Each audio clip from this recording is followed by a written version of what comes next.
Tamoy dito Ilocos may mesa dito iti. Biningay iti Espanyol. Tatlo ti kasta kumapsot iti liderato. Isa nga pinagbalinda nga duwa nga probinsya kakapsat. Kiti ta dumang nga nabati iti Ilocos or kan nabati Pangasinan pinagtitipon da iso nga nagbaling nga La Union. Ikad-kad na nga sa iti Ilocos iti. Dito italo nga probinsya. Iso nga dito ket solid north dito iti. Uri itang summit lang, adapay lang iti solid north na makumpuna. Solid in the fact nga may mesa trick na tayo, numampay nadadumakit bigbingayan na tayo ti politika.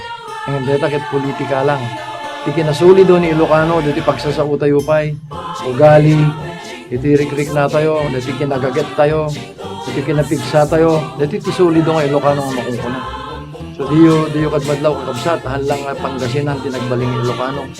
La Union, Pangasinan, parte ti Tarlac, interamente dito, Gingat Cagayan, Isabela, tapta, nagraman Nueva Ecija, at dinakamat pa iti Nueva Vizcayan, Mountain Province, ket ti Ilocano kakabsat, nasurok tayo nga 9 milyon.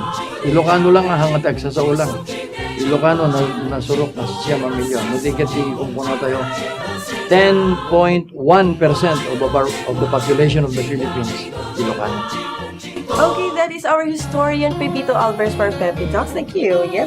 Okay, this time naman, let's have our wow for today. So Roxy, what's our wow for today? Decide to enjoy what you're doing, and just like magic, you'll suddenly be doing what you enjoy. Definitely, ika nga nila, you're enjoying na kung nasa comfort zone ka na, diba? But sometimes you need to go out from your comfort zone para ma-discover mo rin yung mga bagay na hindi mo pa na-discover. But then again, you're putting your heart into it and hindi mo na namamalaya na nag-e-enjoy ka na pala sa ginagawa mo. Very well said, Correct. Delmar. Sa totoo lang, experience natin yan sa sandboarding. Tama? Yan na naman yung sandboarding. Sa Yeah. umpisa, di ba, parang nakakatakot siya, parang hesitant ka to do that na, ang taas, Ang parang taas gano'n. niya. Like, I cannot do that. Parang, Lalo na, narinig natin na meron nauunay mukha, ganyan. Exactly. Makakain ka ng ano. pero sabi nga ni Eric Tan na lakas ng loob ang kailangan, syempre, Yeah. para magawa mo yung bagay na yun. Di ba? Yan naman, itong wow natin is pwede natin itong i-apply everyday sa ating everyday life. And even sa work natin, if you're enjoying what you're doing sa work mo, hindi ka magre-resign. Ika nga nila. Oo, Diba? just Kasi enjoy what you're doing. Pag Kasi- minamahal mo yung ginagawa mo, mamahalin ka rin. Tama. Put your heart sa ginagawa mo.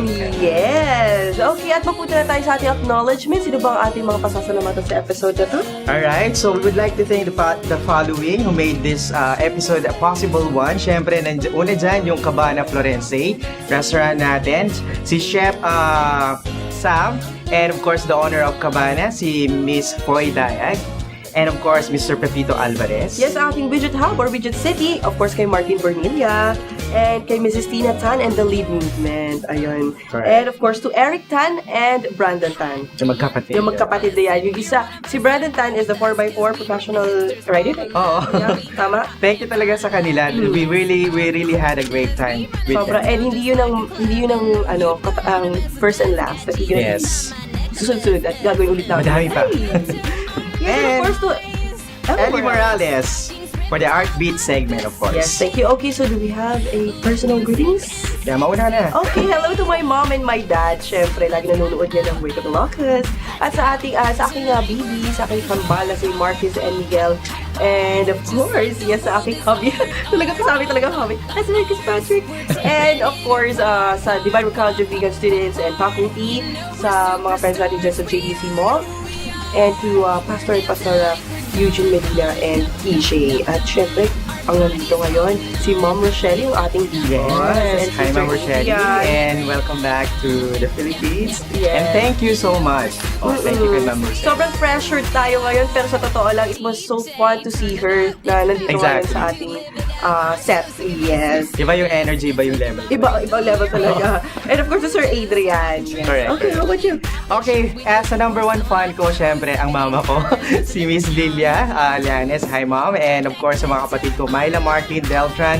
Sa ipa ko, si Sheila.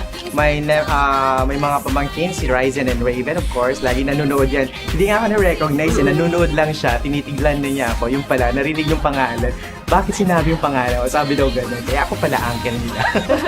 O, diba? At sa mga high school batch ko, si Rhea, si Chi, si Jenny, si Manny, si Robin, lahat-lahat ng mga friends ko. Mga Delma Rizal, of course. Thank you to Jamila sa shirt ko na regalo niya sa akin, of Wow. course. To Jam, thank you, Jam. To Edison and lahat-lahat. Si Jeko, hi Jeko. And of course, mga relatives ko out there. Thank you for watching. Nanonood sila lagi. At saka salamat din pala sa mga nanonood na magmula. Saan ba tayo? Kasi Ilocos Norte, Ilocos Sur, hanggang sa La Union. La Union, diba? Ang Tama layo-layo ba? naman natin nating Wake Up Ilocos. Mga Avon ladies sa Lawag, lagi daw silang nanonood kasi pag nagpapamiting ako, Roxy, sabi niya, ikaw yung nasa TV, sir. Sabi nila ganyan gano'n. po talaga ngayon ka. Ganon katindi. Kasi grabe na ang ating Power up, level up Yes, talaga ang Wake Up unlimited yan, Ilocos. oh, saya. Unlimited, correct ka dyan. So, sa lahat, maraming salamat sa inyong lahat. Sa lahat ng televiewers. Yes, may dagdag ko nga lang And pala. I keep on would like to thank Ate Jana and of course Klong sa aking hair. Yeah. Wow. And then of course, wala, si Klong.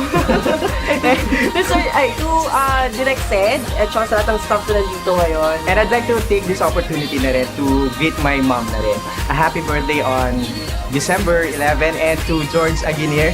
Happy birthday din kay George on December 27. Yan mga birthday greetings natin. Sa lahat ng mga magbe-birthdays, happy birthday, of course.